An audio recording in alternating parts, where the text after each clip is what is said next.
J'étais venue déjà il y a 2 ans et on m'a réinvitée très gentiment à l'occasion de la visite d'une délégation brésilienne. Et donc je suis très heureuse de les rencontrer et de leur expliquer peut-être un certain nombre de choses dans l'actualité économique en particulier qui peuvent les intéresser. Et je me propose de leur parler de l'Europe aujourd'hui et de leur exposer un certain nombre de choses parce que beaucoup de gens extérieurement à l'Europe se posent des questions sur qu'est-ce qui se passe, comment ça marche, comment on va s'orienter. On sait que l'Europe représente environ 7% de la population mondiale, 20% de la production mondiale et 50% de la protection sociale mondiale. Donc quand on a tous ces chiffres, on se dit qu'il y a effectivement un problème. C'est-à-dire que comment va-t-on être suffisamment compétitif par rapport à des pays qui font des immenses progrès très rapidement et comment peut-on en Europe, avec le potentiel considérable que nous avons, utiliser ce potentiel au mieux pour préparer l'avenir, pour que les jeunes trouvent des emplois et pour qu'on lutte contre un certain nombre de difficultés que nous avons actuellement, et je dirais principalement en France, avec le chômage qui ne cesse d'augmenter chaque mois. Donc voilà, c'est une réflexion autour de ces thèmes. Tous les pays européens ne sont pas exactement sur la même position. L'Allemagne se porte plutôt mieux parce qu'elle a fait des réformes très importantes il y a déjà une douzaine d'années.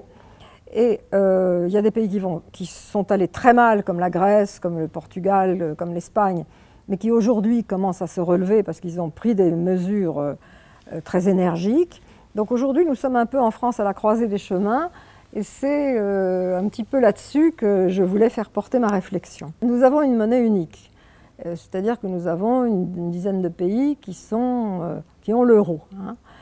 Simplement, on n'a jamais vu nulle part une monnaie unique avec des politiques différentes. C'est-à-dire que la politique économique, elle sous-tend la monnaie. Donc quand on n'a pas la même politique économique, c'est très difficile d'avoir la même monnaie.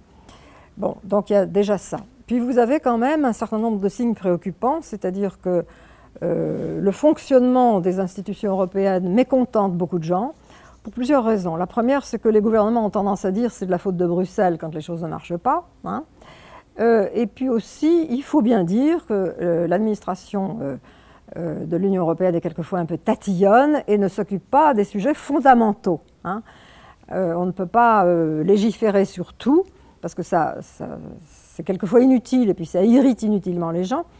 Mais il y a aussi le fait que sur les problèmes vraiment fondamentaux, c'est-à-dire avoir des politiques communes, avoir des grands projets pour les technologies de l'avenir, en particulier les technologies de la communication, les économies d'énergie, etc.